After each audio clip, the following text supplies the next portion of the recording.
Sri Lanka Police has requested the Defence Ministry for permission to further detain and interrogate Inter-University Students Federation convener Vasantha Mudalige, Hashan Gunatilaka and another under the Prevention of Terrorism Act. Police says 3 activists are currently being detained and interrogated for 72 hours. 19 people were arrested by Sri Lanka Police on Thursday, the 18th of August, following a protest in Colombo. 16 were later released on personal bail, but 3, including IUSF Convener Vasantha Mudalige, were not released on bail. The Inter-University Students' Council called a press conference today and expressed its views on the arrest of student activists under the PTA. Why is Ranil Wickramasinghe creating this environment? For what purpose? We wish to state that no matter what attempts are made to arrest, intimidate or suppress our struggle, hundreds and thousands of activists will continue to take this forward in the right direction. Attorney at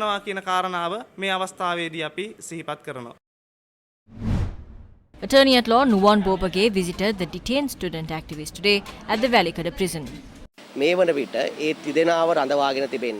The 3 activists are being detained under the PTA. Firstly, if someone is being detained under the PTA, the police can only detain them for 72 hours. Once the 72 hours period is completed, the subject minister can issue a detention order for 3 months. When that period is completed, another detention order of 1 year can be issued. The PTA doesn't allow those detained to be released on bail. The protest on Thursday was not an act of terrorism. The activists are being detained and interrogated because they are involved in the Aragale. Is the Aragale an act of terrorism? As soon as Ranil Wickramasinghe was appointed as the Prime Minister, he appointed Ruwan Wijayawardena to look into the Aragale and make arrangements to support the movement. If the Aragale is an act of terrorism, will Ranil Wickramasinghe be arrested under the Section 2 of the Prevention of Terrorism Act for supporting the Aragale? Ranil Wickramasinghe අත්අඩංගුවට ගන්නවා.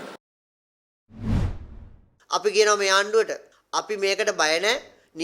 We'd like to inform the government that we are not afraid of this. As a legal fraternity, we will go to the Supreme Court and prove the illegal nature of this.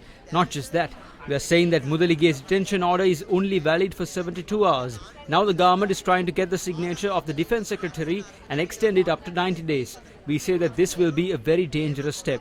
Don't wait for the international community to protect the democracy of this country. Acting within the framework of the law is the only way for this government to survive at this time.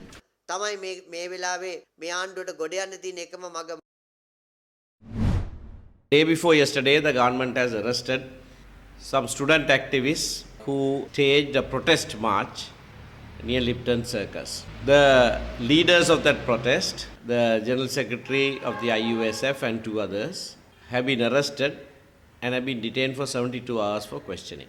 In addition to this, permission has also been sought to keep them for 3 months under detention order obtained under the Prevention of Terrorism Act.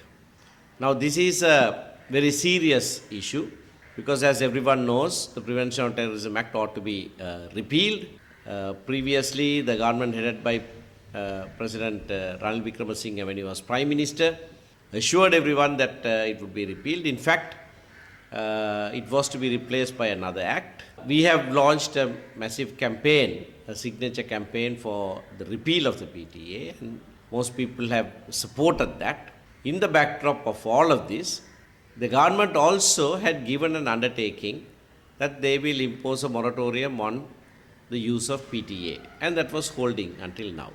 Now to suddenly resurrect the PTA that is about to be taken off the statute books is a very, very serious issue.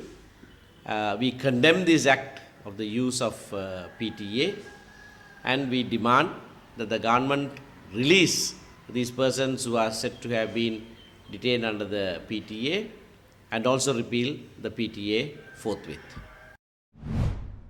The Samagi Jana Balavege called for all processes that curtail the basic human rights of Sri Lankans to be immediately withdrawn and to release the detained student activists. In a statement, the SJB also cited the President's sentiments about allowing for freedom of speech and said that these repressive actions are being carried out under the guise of the emergency law.